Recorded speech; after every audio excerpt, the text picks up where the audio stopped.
आइए तो देखते हैं। अभी तक हमने इसका 1.2 जो था, डेमोक्रेसी कैसे कैसे स्प्रेड हुआ ऑल ओवर द वर्ल्ड, इसको हमने देख लिया। अब इसका जो एक अगला टॉपिक है वो है the phases in the expansion of democracy. मतलब वो कौन कौन से ऐसे फेज थे जब डेमोक्रेसी का एक्सपेंशन हुआ। मतलब एक्सपेंशन क्या होता है कि जैसे हमारे लिए अभी डेमोक्रेसी इतने में है, ठीक है, और फिर हो कि डेमोक्रेसी अब इतने में, तो ये इसको क्या कहते हैं, एक्सपेंशन, मतलब किसी चीज को बढ़ावा मिलना, ठीक है। तो ऐसे ही डेमोक्रेसी का एक्सपेंशन कैसे हुआ, इस बारे में इसमें बताया गया है, ठीक है। अभी आपने मैप देखा, उस मैप में आपने दो तीन बातें देखी कि 1900 से 1950 तक कैसे जो है एक्सपेंशन हुआ, और 1950 से जो है फिर 2000 का जो टाइम पीरियड था, इस टाइम पर जो है कैसे डेमोक्रेसी एक्सपेंड करी, ठीक है।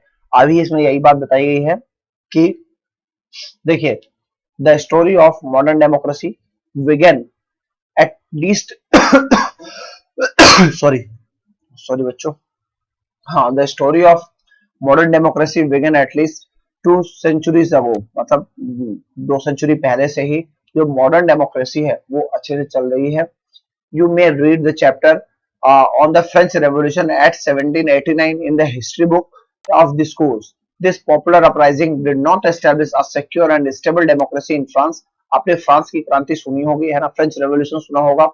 फ्रेंच रेवोल्यूशन में रेवोल्यूशन हुआ और इस्टेब्लिशमेंट की तरफ बढ़ रहे थे, लेकिन वो एक सिक्योर और स्टेबल गवर्नमेंट नहीं थी।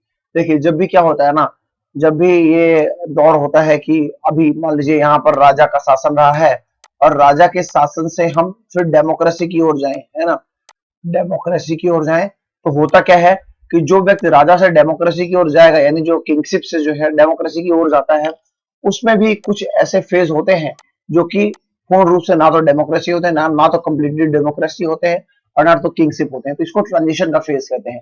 तो फ्रांस में भी जब 1789 में ये ये जब फेज आया, तो ये ट्रांजिशन का फेज था। Through out the 19th century democracy in France was overthrown and restored several times. और जब किंगशिप से डेमोक्रेसी की ओर 1789 में फ्रांस बढ़ा, तो उसके बाद बहुत सारे ऐसे टाइम है कि उनके यहाँ बार बार डेमोक्रेसी को जो है रिस्टोर किया जाता, और फिर बार बार जो है भंग किया जाता। तो जैसे अब होता क्या है कि एक साल में 14 चुनाव हो जाने हैं। भारत में एक बार ऐसा हुआ कि 5 वर्ष में 14 चुनाव हुए, है ना। अब जब मोदी जी तो शासन कर रहे हैं 5 साल में एक बार, है ना, लेकिन एक टाइम पीरियड था, वो था 1989 से 1989 से लगभग 2012-13 तक का टाइम जो था, इसमें कुल 14 से 15 चुनाव हुए। अब ये जो है स्टेबल डेमोक्रेसी नहीं थी भारत में भी। भारत में क्या होता था कि पार्टी होती थी, पार्टी गिर जाती थी, कोई किसी पार्टी में चला गया। आपको एक इंटरेस्टिंग स्टोरी बताऊं, हरियाणा के एक सांसद थे, मतलब लोकसभा में चुने हुए थे, उनका नाम था आयाराम गयाराम। गयाराम उनका नाम था, हाँ सॉरी। तो उन्होंने एक रात में 4 बार अपनी पार्टी बदली। एक रात में 4 बार उन्होंने अपनी पार्टी बदली। तब से ये नाम पड़ गया आया राम गया राम। तो कभी ये इस पार्टी में आते, कभी ये इस पार्टी में आते, फिर ये बी पार्टी में चले जाते, फिर ये इस पार्टी में। और ये बात केवल एक रात की है जब इन्होंने लगातार 4 बार अपनी पार्टी बदली, ठीक है। तो यही तब से प्रचलन शुरू हो गया भारत में कि आया राम गया राम, ठीक है। Through out the 19th century democracy, हाँ यहाँ तक तो पढ़ लिया ना। Yet the French Revolution inspired many struggles for democracy all over Europe। लेकिन किंगशिप से जब ये डेमोक्रेसी की ओर बढ़े, तो इसका जो प्रभाव है वो यूरोप के पूरे रीजन में पड़ने लगा। और इससे हुआ क्या कि यूरोप के सभी रीजन्स में डेमोक्रेसी की मांग तेजी से बढ़ने लगी। In Britain the progress towards democracy started much before the French revolution. लेकिन जो ब्रिटेन है वहां पर डेमोक्रेसी की जो डिमांड थी वो बहुत पहले से उठ चुकी थी, या वहां पर डेमोक्रेसी जो है पहले से काम कर रही थी। But the progress was very slow. लेकिन वहां पर जो प्रोग्रेस था वो भी बहुत स्लो था। Through the 18th and 19th centuries series of political events reduced the power of monarchy and feudal lords। feudal lords क्या होते हैं, देखिए, मोनार्की मतलब जो राजा का शासन, और कुछ ऐसे लोग जो अकेले होकर शासन करते हैं उन्हें फ्यूडल लॉर्ड्स कहते हैं। The right to vote was, इनका शासन खत्म होने लगा कब, 19 से 20th सेंचुरी के बीच में, ठीक है। और the right to vote was granted to more and more people around the same time as the French Revolution. The British colonies in North America declared themselves independent. जब 1776 में, उससे पूर्व में ही ब्रिटिश की जो कॉलोनी थी अमेरिका, अब सोचिए आप, अमेरिका जो थी ना वो भी ब्रिटिश के अंतर्गत कॉलोनी थी।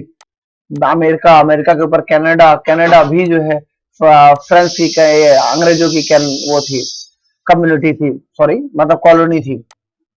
तो इस वजह से आप सोचिए कि अंग्रेजों ने कितना बड़ा अपना साम्राज्य फैला रखा था। हम भारतीय लोग तो बहुत छोटे थे, लेकिन अमेरिका जो है वो इतना बड़ा कंट्री है, वहां पर भी इन्होंने अपना जो है मस्त बना रखा था कि सब कॉलोनी थे, सब गुलाम थे, है ना। In the next few years these colonies came together to form United State of America. और कुछ साल बाद इसकी जो सभी अलग अलग राज्य थे वो सभी मिल गए और ये यूनाइटेड स्टेट्स ऑफ अमेरिका यानी यूएसए बन गए, है ना। और यूएसए जो है 1776 के आसपास में आजादी हो गया। दे एडॉप्टेड अ डेमोक्रेटिक गवर्नमेंट। उन्होंने जब आजादी पाई उसके बाद उन्होंने अपने यहाँ डेमोक्रेसी को अपना लिया, और डेमोक्रेसी को अपनाने के बाद उन्होंने एक कॉन्स्टिट्यूशन अपना बनाया 1787 में। But here too the right to vote was limited to very few mens. आपको ये जान के आश्चर्य होगा कि उन्होंने कॉन्स्टिट्यूशन अपना लिया और कॉन्स्टिट्यूशन के साथ में ही उन्होंने अपना एक वोटिंग राइट, वोट के द्वारा सभी व्यक्ति चुने जाएंगे, ये सारी चीजें लागू कर ली। लेकिन जो वोट देने का अधिकार था वो केवल कुछ ही लोगों में था। आपको जान के सरप्राइज हो जाएंगे आप कि अभी अमेरिका में जो है 1980s के टाइम पर आकर जो है महिलाओं को वोटिंग का राइट मिला है। और ये अपने आप को डेवलप कहते हैं, इनसे अच्छा डेवलप तो हम लोग है यार। एटलीस्ट हमारे यहाँ महिलाएं तो सेम है, बराबर है, जो पुरुष है वही महिला है ना। लेकिन ऐसा अमेरिका में नहीं था, तो वहां पर जो आजादी थी लोगों की वो थी नहीं, ठीक है।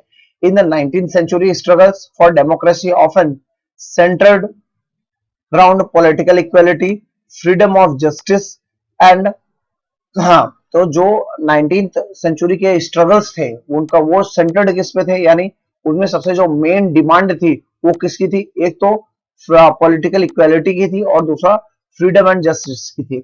देखिए अंग्रेज क्या थे, तो हमारे यहाँ पॉलिटिकल वो तो था नहीं, पॉलिटिकल इक्वालिटी थी नहीं, क्योंकि ऐसा तो था नहीं कि कोई भी अंग्रेजों की तरफ से चुनाव लड़ ले, है ना, ऐसा तो था नहीं। इस वजह से जो सबसे ज्यादा तेज डिमांड उठी वो थी पॉलिटिकल इक्वालिटी की, और दूसरा था फ्रीडम और जस्टिस की, है ना। अब अंग्रेजों को जो है क्या करते थे कि जब अंग्रेज अगर कोई किसी को कोर्ट में ले गए तो अंग्रेज को सजा ही नहीं देते थे, है ना, या सजा दिए तो 3 दिन के दिए, और उसी काम के लिए कोई भारतीय है उसको देते थे 30 साल की सजा। तो ये जो है क्या होता था, ये अनइक्वालिटी थी और लोगों में इस बात के लिए विरोध शुरू हुआ। और फ्रीडम, मान लीजिए अंग्रेज को कहीं जाना है, कोई रोड है, ए रोड पर केवल अंग्रेज जा सकते हैं, ए रोड पर कोई भी व्यक्ति नहीं जा सकता है, ठीक है। तो ये सारी चीजें वहां पर उस समय चल रही थी, ठीक है। And one major demand was the right for every adult citizen to vote. और एक अदर जो डिमांड चल रही थी कि सभी व्यक्ति को वोट का अधिकार दिया जाए, ठीक है। Many European countries that were becoming more democratic did not initially allow all the peoples to vote। बहुत सारी यूरोपियन कंट्री जिन्होंने डेमोक्रेसी को तो अडॉप्ट कर लिया, बट उनके यहाँ लोगों को वोट देने का अधिकार अभी तक भी नहीं था, यानी उस टाइम तक भी नहीं था। In some countries of only peoples owing property had right to vote, यानी जो कुछ लोग थे जिनके पास प्रॉपर्टी होती थी उन्हें ही राइट टू वोट का अधिकार था, वही केवल इन अधिकारों का फायदा उठा सकते थे, ठीक है।